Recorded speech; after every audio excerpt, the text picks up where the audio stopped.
Can you just make the noise you made again? Sure. Oh! It was so much better when it was natural. Oh, you're right. So, It sounded the same. It just... Oh!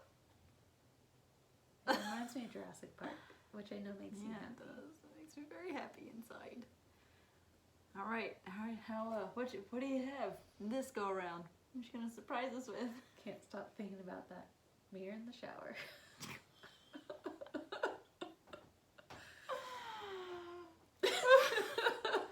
For all you who have no idea what the context is, it's not Faren's mirror in the shower, nor is it mine. No. It's a person on the Facebook. It's a comedian who may have just hung the mirror there to make the whole thing up, because that can't be real life. Or is it? Yeah. Are you ready to? Yeah, I'm trying to think of a thing. The little intro.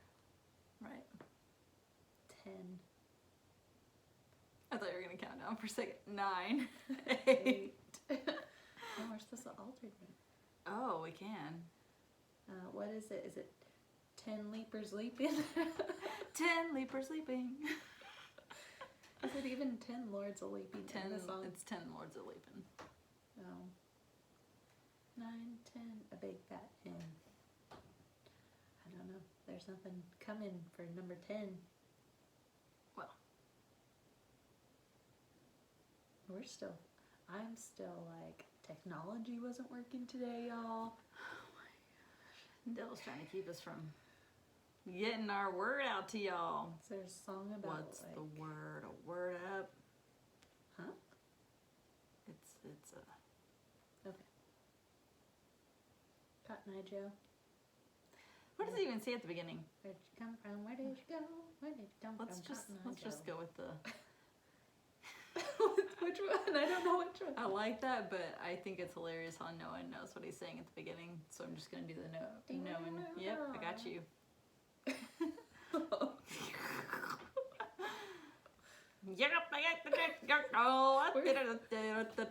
Where did you come from? Where did you go? Where did you come from, Cotton Eye Joe? We don't know the words. Welcome to Texas, where we all ride horses down to the Pond? Convenience store. Yes. To get us a Dr. Pepper. That's #accurate. We do have quite the plethora of horses. Not me personally, definitely our neighbors. They walk it around the cul-de-sac. We get to go out and pet the horses. Yes, there's some cattle. Yes. Moo cows, as my kids call it, because Jacob taught them that one. Moo cows. They're going to identify it at school, and they're going to be like, what's this? Everyone's going to say cow. My kids, moo cows. It's like Ariel, a dingle hopper. Yeah, yep. Oh, man, we can really ruin our kids if we want to, can't we? Yeah. Wow. At least they'll be cute. That's true. Just choo-choo trains and moo cows. Everything a Texan needs. Oh my gosh. Welcome. Chapter 10. This is the Witty and Gritty Podcast. You are not in the wrong place. Oh, I do want to say one more thing about the Cotton Eye Joe, though. Okay. I'm here for it. So, Faren, you didn't come to Texas until what age? 5th grade. Okay, so 10. Did you get to participate in elementary school square dances? No, yeah. Okay, that was the thing we looked forward to every year. In music class, you practiced the dances, and then it led up to Square Dance Day. You know, the first time I danced to Cotton Eye Joe. Tell me. Never? No. In high school, I got invited to a Mormon church dance. How'd that go? I learned about the Cotton Eye Joe dance. I had no idea. I liked the song. I had heard the song. But everybody like assumed their positions. And you're like, yeah, I get it, yeah. And then it started. Buckle up. up. First you're like getting swung. But then you figure it out. And if you don't, you get your toes stepped on. But yeah.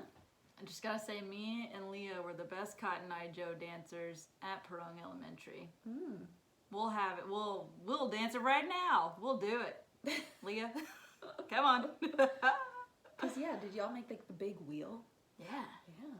Yeah, we did. Man, spinning each other and Okay. Oh, yeah. Let's attach a link because there's some people that aren't following this at all. So we'll show you how it's done. It'll be good. Good times. You know you're at a good old-fashioned Texas party when Cotton Eye Joe comes on, the electric slide. Yep. Oh man, Faren, you're giving me the eyes. All right. I just wish I missed out on part of a good childhood there. I had a great childhood, Mom and Dad, but line dancing, come on. Get those PE credits, kids. Boot, scoot, and boogie. Boot, scoot, and boogie. Atta girl. All right, so everything is Figureoutable. Chapter 10, we're closing the portion of the actual book study. So we've gone through chapters 1 through 10 is today, and it's titled... Come on, hit me with it. I'm going to read this long quote. Oh, yeah, you're right. Okay. It is titled, The World Needs Your Special Gift. There is vitality, a life force, a quickening that is translated through you into action. And because there is only one of you in all time, this expression is unique. And if you block it, it will never exist through any other medium and be lost. The world will not have it. It is not your business to determine how good it is, not how it compares with other expression. It is your business to keep it yours clearly and directly, to keep the channel open. Martha Graham. Well, and that concludes the book study. There we go. Chapter 10. Oh. Just replay that a few times. Yeah, I mean... You'll get it. A quick way to say that is Dr. Seuss's quote, "No one is youer than you." Yeah. So, again, God has specifically given you a special talent, gifting, whatever you're naturally good at. Obviously, with the Grit mini-series, we talk about taking that and timesing it by your effort and multiplying the impact there. But not everyone is good at playing soccer. So if you can spread the Jesus love by playing soccer, do that thing. Mm-hmm. Maybe it's knitting. Maybe it's underwater basket weaving. Maybe it's taking care of people in nursing homes. God bless you. See, typically, if someone is like, "Oh wow, God bless you for that," which is an interesting Texan phrase, which doesn't always mean Bless you. it means like, "Oh my gosh." But yeah, so that could mean if someone's like, "Wow, how do you do that?" That might be something that you should start kind of listening to. If someone's like, "Oh man, I could never do that," or "How do you do that?" or "That must come so easy to you. You make it look so easy," when really it might just be the thing you've practiced forever because it just came to you. Yeah, comes naturally. That's good feedback. People normally aren't just saying that just to make you feel better. So when people are, going on and on about what you're doing and that you do it well and it's something that they might lack, then it's not just something that you have. It could be your talent. So yeah, good idea, Brooke. Oh, it's just the Jesus flowing through. But the other part is it's not necessarily like God gives you the vision. God gives you, like, if you're staying in tune with all those things, it's going to be easier to see the next step, not necessarily the whole roadmap, but you can probably see the next right thing you should be doing if you're following in what he is saying for you to do. Yeah, definitely. And if you're trying to pray and figure out, like, what is the next move, the next step, you gotta also be aware of it.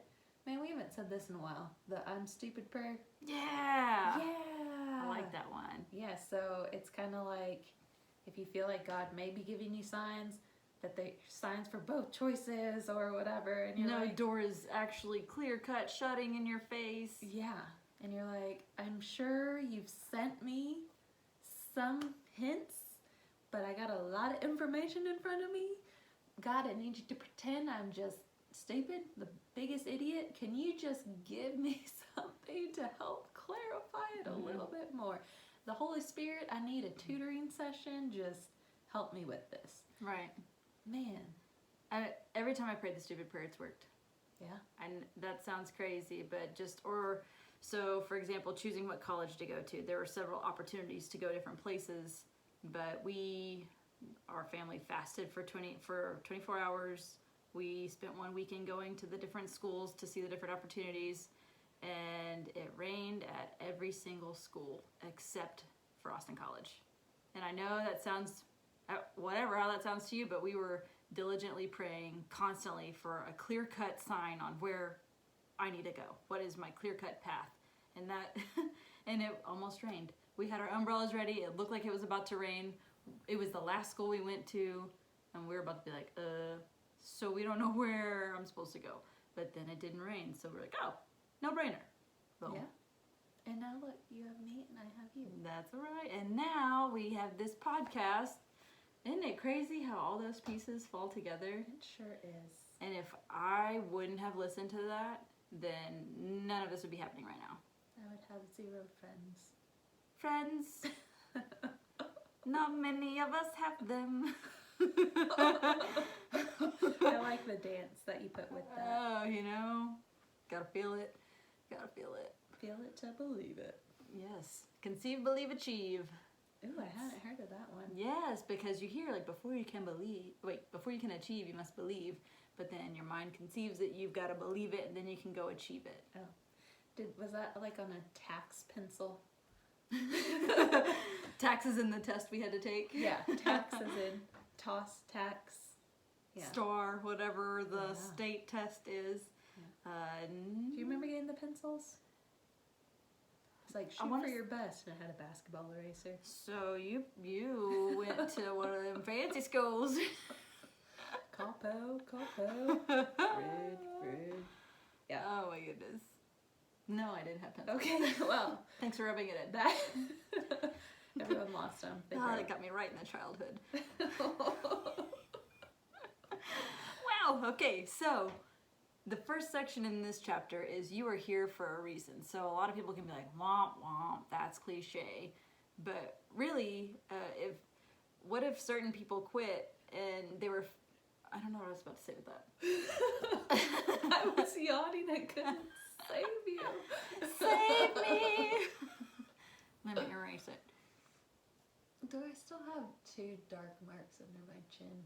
I thought you were going to say under your eyes. I'm like, you mean like mom tired? No. I got hair dye under my chin today. And so I can't had tell. like... Can't tell. Good. I'll just keep looking down.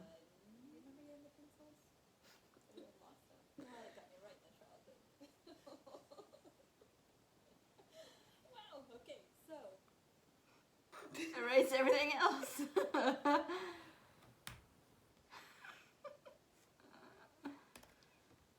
You ready to talk about the next section? Because I'm going to intro it. Sure. The next section is you are here for a reason. I know that sounds cliche, but hear us out. Yeah, so I think a lot of times you see what that reason was in hindsight. So if you've ever been in the wrong place at the right time or right place at the wrong time,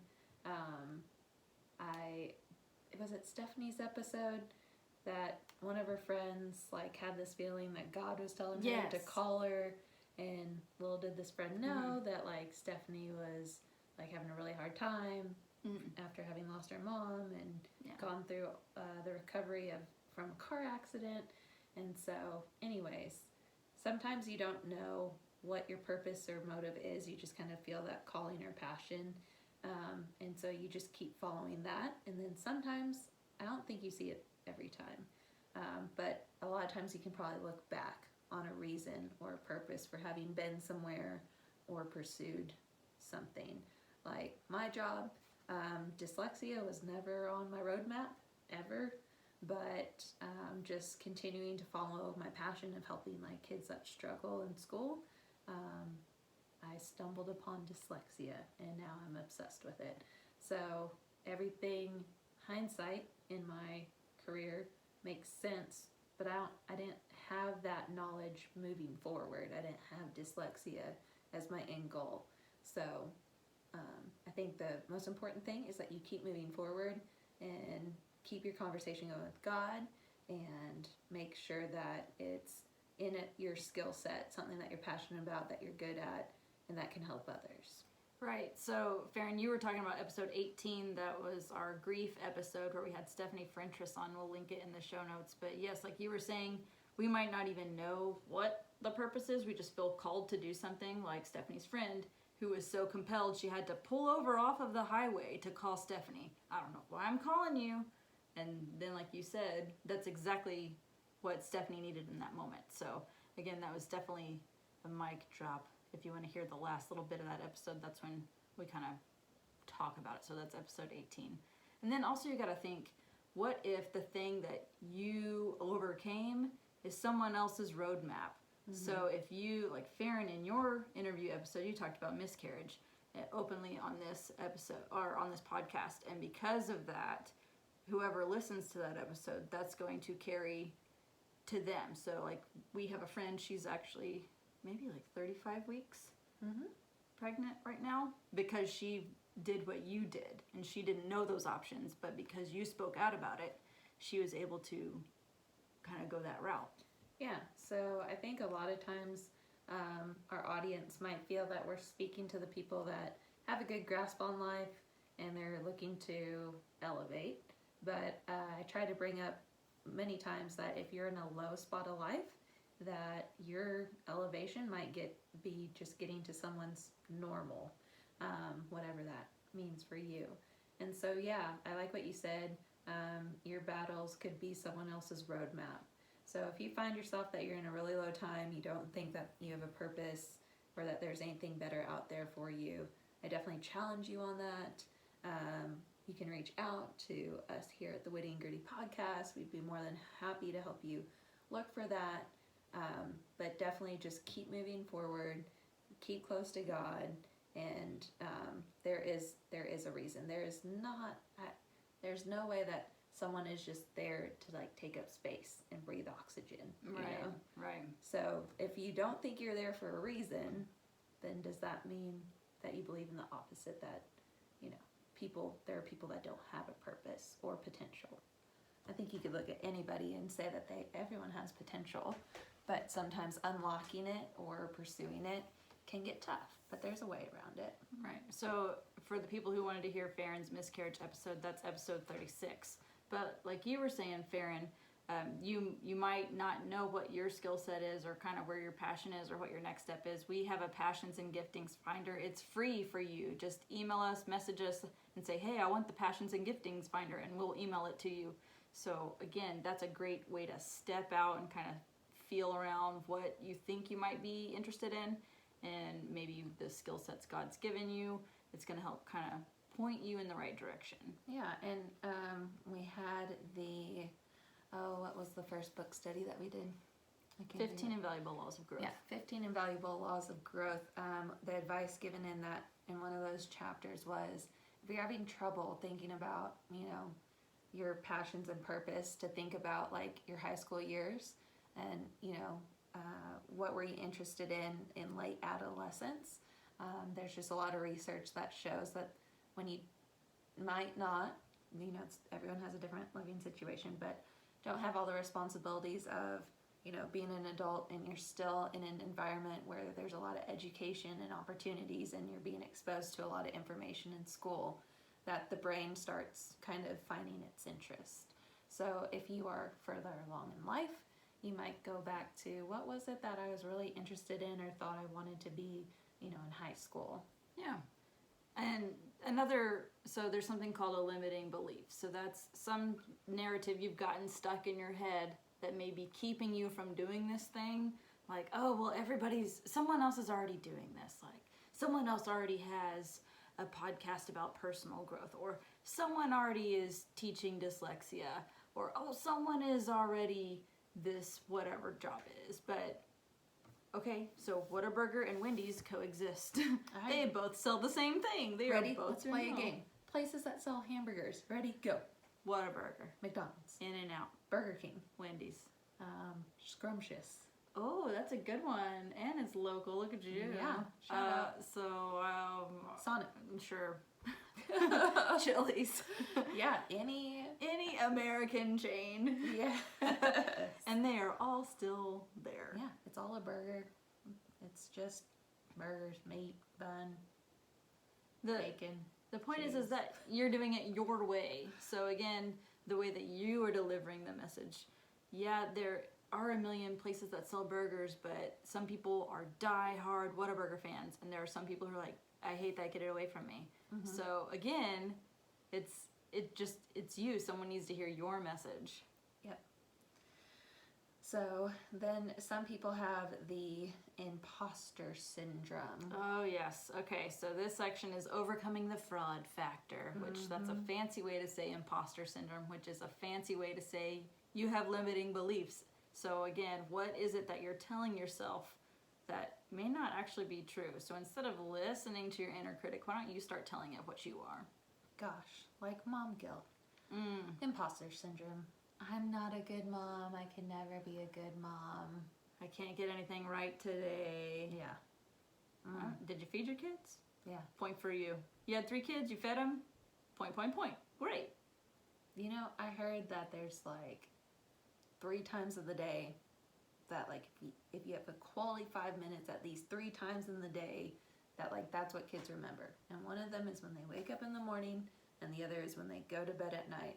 And I think the other one is like if they're school age, the first interaction that they have when you like reconnect.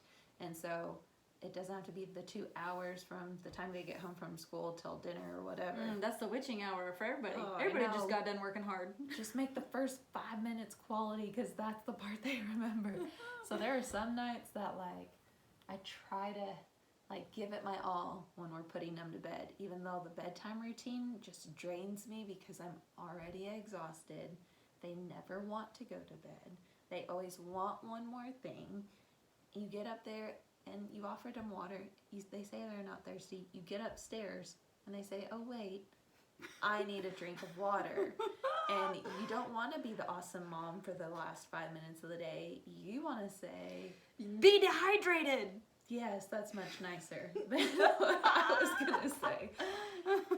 So yeah, that's just a little side note is, you know, showing up in the times that it counts and giving yourself grace in the times that, you know, you could have maybe improved on. For funsies, Faren, what is y'all's go-to-bed routine? Oh, it's like different every night. Okay, so ideal, perfect world scenario. So if you're saying first few minutes of the day, I'll touch on that one. You hit on the last few minutes of the day. So what are some tangible things that our listeners can take away and maybe implement? You know, I actually got this idea from Nancy Disterlick. She did, we interviewed her for a dyslexia episode, and I don't remember where she said she got it from. That's episode 39. Okay, episode 39. Learn all about dyslexia and how to support your kid in school if they struggle. But she would play a question game. And so that you would ask, the kid gets to ask you 3 questions and you get to ask the kid 3 questions. But they're never like trying to be like, so who's your girlfriend at school? Or, you know, digging into their life. But if you set up this relationship at a young age where there's an exchange of questions, it builds this, like, they're comfortable with coming to you and asking you questions. And then if you ask them questions, they don't feel like you're harassing them because you've already established this. This is what we do. Yeah. And they actually look forward to it because they have all your attention and time and you're talking. And it could be things like, you know, if you couldn't have human feet, what kind of feet would you want to have? You know, like... Oh, I gotta think about that answer. Talons. Well, I thought about talons, but then it would be hard to... Just your feet, or like if you ask Legs for talons, down. it's gonna... Legs down. Okay. So nothing aquatic, obviously. I know, not in Texas. Oh. Well, and bird feet. I don't have wings. Duck feet, I would just like trip over. So I was I'm thinking gonna think on something that. like cheetah or horse, like something fast. I would want feet that made me Okay, so if you fast. picked horse, would you be a centaur? Like you would get all 4 legs? No, nope, just So 2. more like a fawn, where it's just like yeah, quads like that down. guy from the Hercules movie, his little buddy yeah, guy. yeah. Minus some of the hair. But the point is, we try to do the question game, but we need to like, because me and Jacob and the 2 girls are in there, and by the time you go around and ask everyone 3 questions and everyone gets to ask 3 questions, I think they really just like it because it takes a long time. Obviously, we went through a phase where we read to them before bed, and now they just want to play. they're like, can we play more before bed? So we're like, fine, that's less work. But in a perfect world, it'd be the question game and then bed. That's good. We do, for going to bed, like we'll either rub their backs and like talk to them, and then they'll be, Mom, can you tell me a story? Okay, what story? So Sloan picks a story, Scout picks a story, and then I'll talk. So like if it's Sloan's story, I'll rub her back and tell the story loud enough to where both girls can hear it.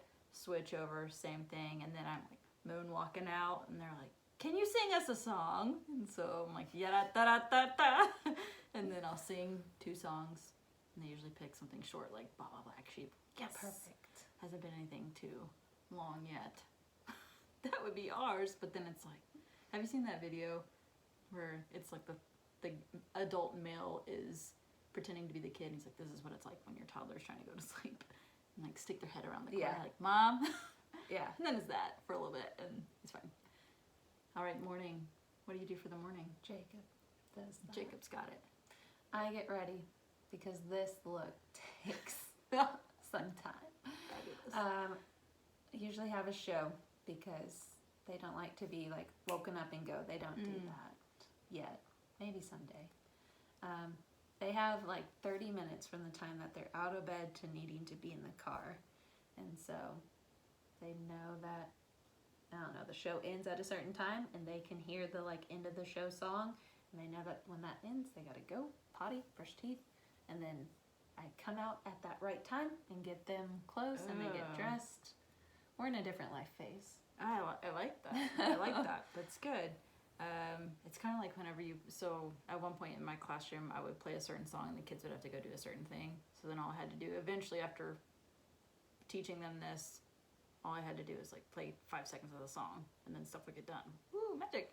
So you can musically train your children too, if you want.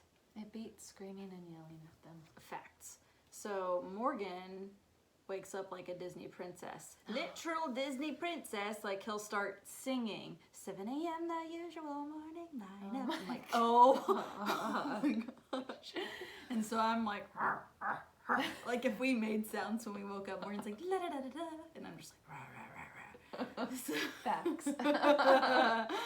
Oh, except it was not cool when our kids started waking up like bears too. And I was like, oh no. And so Morgan has trained the kids like the very first things you say when you see someone in the morning is good morning, use their name. And so Scout is like, good morning, Mom.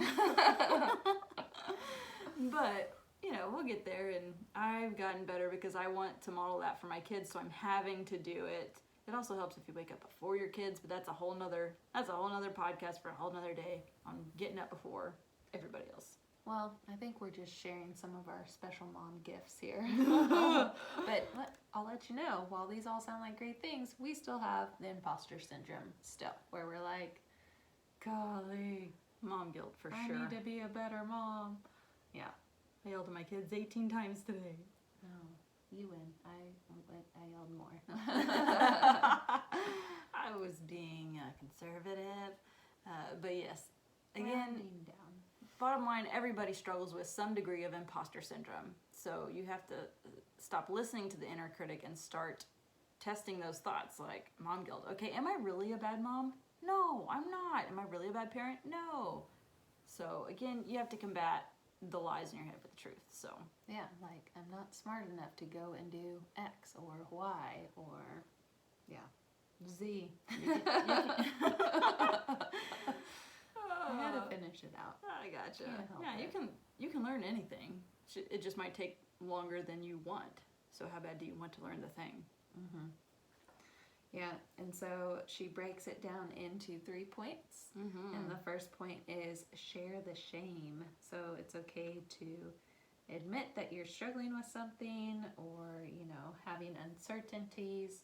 We did a whole podcast series on Brene Brown's book, Daring Greatly, which talks about being vulnerable, and that's whether you're in a leadership role or, working for someone that's leading you, and all the benefits that come with being vulnerable. The important thing is make sure it's which people are you being vulnerable with. So it needs to be the people in your arena, so the people who speak life into you, have got your back, help you stay on track.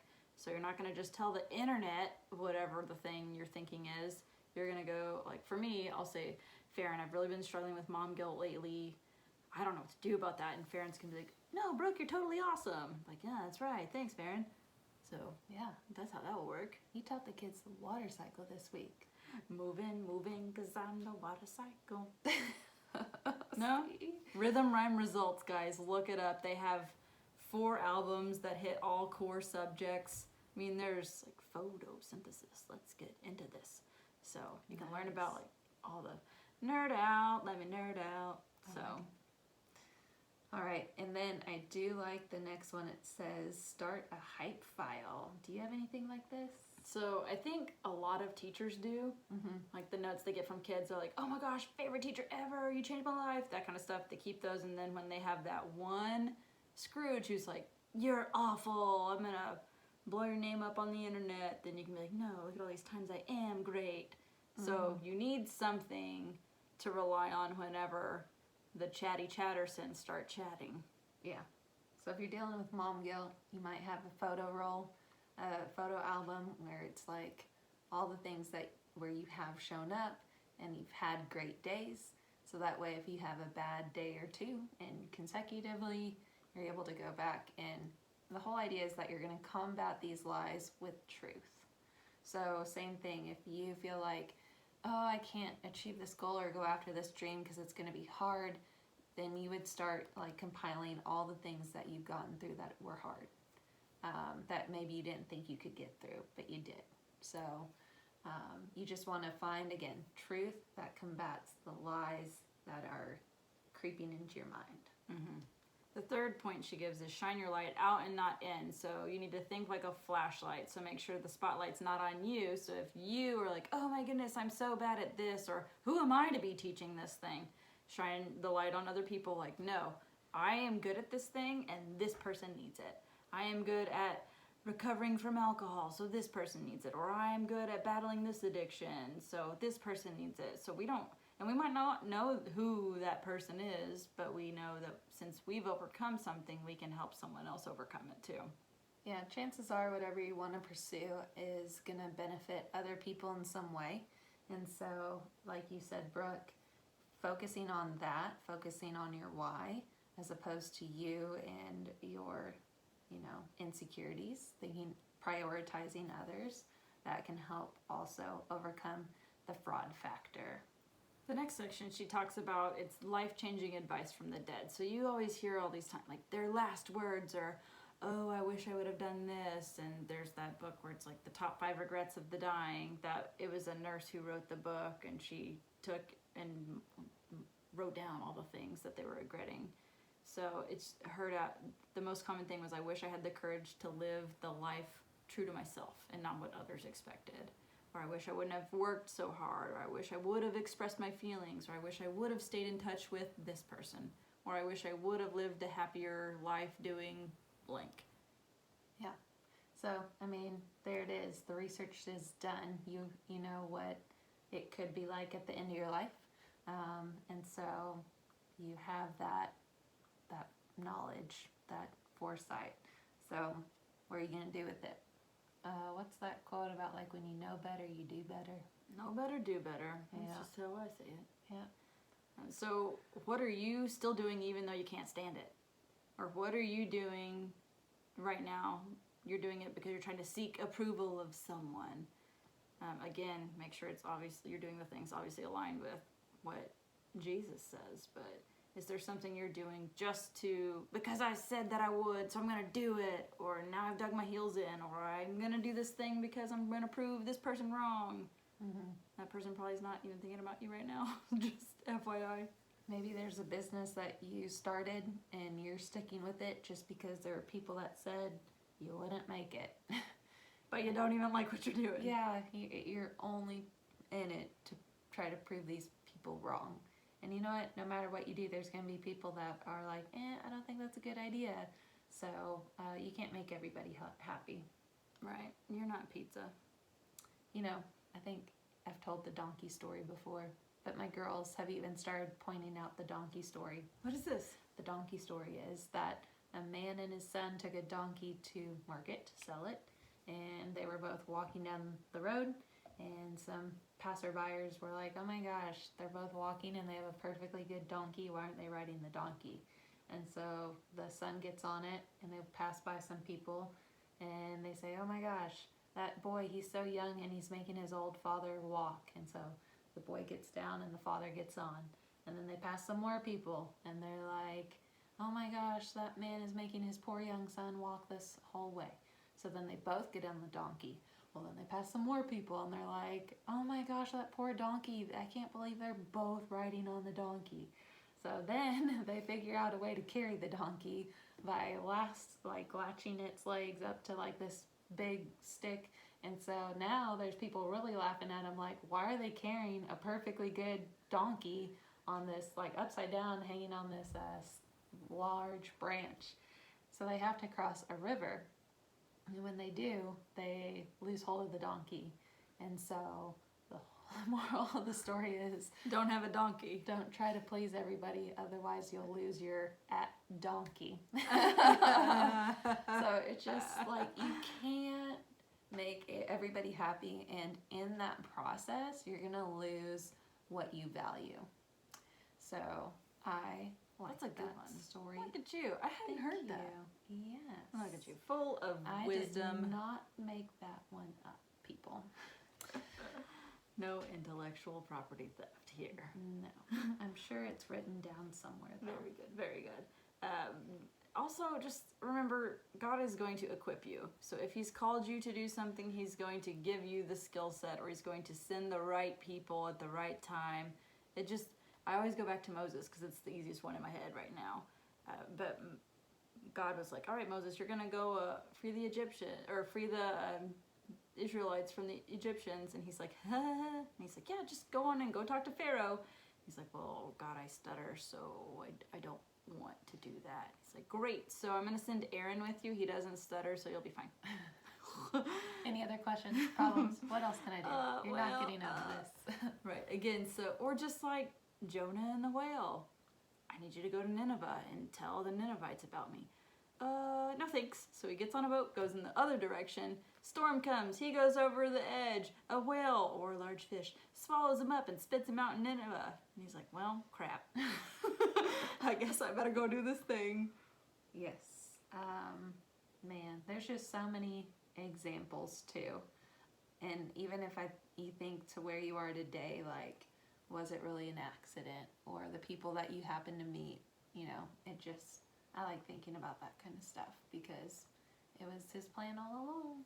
And even if you start drifting off in the wrong direction, and you're still trying to do your best to align with God, he's going to start closing doors that you didn't think were going to be closed, or he's going to start pushing you in a direction, and that could look like frustration at your job, or having this little history part in your relationship blow up again because it needs to be addressed so that you guys can move forward. It could look like a bunch of different things. So again, make sure you're praying constantly and having that constant dialogue. That way you notice things easier. It is easier to notice things when you're aligned with him and talking to him all the time. And tomorrow's not a guarantee, so you might not have a bajillion years left to pursue your dreams. So don't put it off. Be smart, be reasonable, definitely have a plan of action, but don't waste one more minute, because a minute turns into a day, a couple weeks, and next thing you know, you're back celebrating New Year's Eve. Everyone's talking about the past year and hopes for the future, and you're like, oh man, got nothing to show. Dang, I was gonna do this thing. So yeah, so again, the shift of switching from coward to courageous. So it can be scary taking that leap of faith, but again, it's called a leap of faith because you have faith. God's going to get your back if you're doing the right thing, aligned with him again. All right, and the last section is insight into action. And this is at the end where she challenges you and gives you some goals and some prompts to think about. So there's no finish line until the end, until your death. So even then, obviously, if you're a believer, you go on Jesus party. But that little dash between the day you were born and the day you die, that should not just be a straight line. It needs to be up and down like a pulse. You need to be doing something, living your best life, following his footsteps, making sure you're doing the right things. So again, you're not done until your heart stops. So again, hopefully you're doing something where you don't feel obligated to retire, or part of that's always kind of in you. You want to keep helping somehow because you're passionate about it. So hopefully you find that thing and you can keep doing that. I love the question too. What would you do if you knew you couldn't fail? Mm-hmm. Man. That's crazy. That one always just challenges me. I'm like, well, first of all, I haven't thought about it. Because that's not on my radar. Yeah. Yeah, so again, think about, and maybe just take some time to write that down. Just for 2 minutes, set a timer for 2 minutes. What would you do if you knew you weren't going to fail at it? Try out for the women's U.S. national soccer team. Heck yeah. Julie Ertz, my girl. So, obviously we know failure is going to happen. Failure is inevitable. But if you knew you couldn't fail, and you go back and look at this list, what are some things in there that, yeah, you could accomplish that? It might take some work. You might hit a couple of bumps in the road, but you can do that thing. So look back through that list and start tackling those if you're really passionate about them. I'm still thinking about playing for the soccer team. I'm still thinking about what kind of feet I need. Can I get some wings instead? I know, yeah. So if it were like, what animal body part? Yeah, for sure, wings, duh. What about like a frog tongue? So when your husband won't share the snacks, you can just like... I feel shoot it like that across is a there. blessing and a curse if you had... How would you talk? Like, Ribbit. oh, Duh. No. you're right. Ribbit, ribbit, ribbit, ribbit, ribbit. I wasn't... Moo cow. We have lost our minds in this We late gotta hour. end on more of a happy note than That's true, thinking that's true, about that's true. dying sad, Oh, not having yeah. achieved our dreams Chase and those goals. dreams. Remember, there has been something put inside of you from God that is like, hey, this isn't a bad idea. Why don't you go try that? And then you're going to slowly build up the confidence. Remember, effort comes before confidence anyway, so you just got to do it. And you get confidence from experience. So if you don't experience it, you ain't gonna get the confidence. That's right. Here in Texas. Where did you come from? Where did you go? Oh, man. Have you heard the quote where it's alone we can do so little, but together we can do so much. So it's if you want to go fast, go alone. If you want to go far, go with people. So as in, like, obviously, or go with community. So you can't do it alone. You obviously need God, and you need your arena with you. So when you are chasing these dreams and goals, make sure that you have people who are involved with you and will keep you on track and not let you get all crazy. I think all the introverts just tuned out.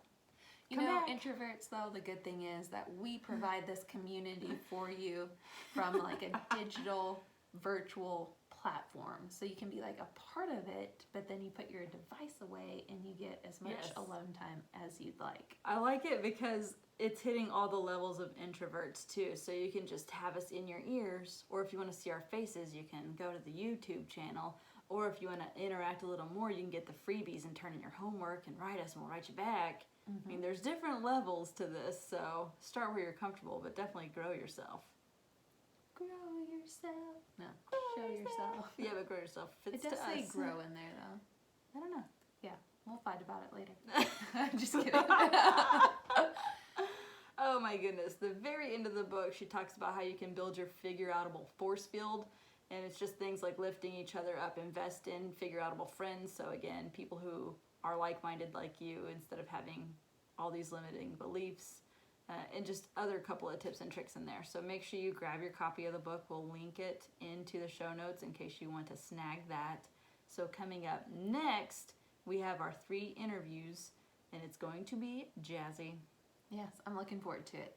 The interviews just give additional insight from people that have lived out the principles in the book, and they are living successful lives. And so you guys get to hear from us for a lot in all of our examples, but there are more people actually living out all the things we're teaching and learning through our book series. So I really do. I really look forward to the interviews. Yes, it's nice. It switches it up. Speaking of switch, our next book's going to be Switch on Your Brain. So I see what you did there. I was by accident too. I didn't even mean to, but I figured I'd throw it in there. I did see the smile just like broaden as it happened. So make sure we'll link that in the show notes too. If you want to go ahead and get that copy of the book, you can start looking ahead if you want to, or you can wait until we roll around to that series. It'll be 3 weeks after this episode comes out. Boom. That's all I've got to say. That's all I've got to say about that. That's all we have here from somewhere in Texas. Texas. Bye. Bye. Y'all.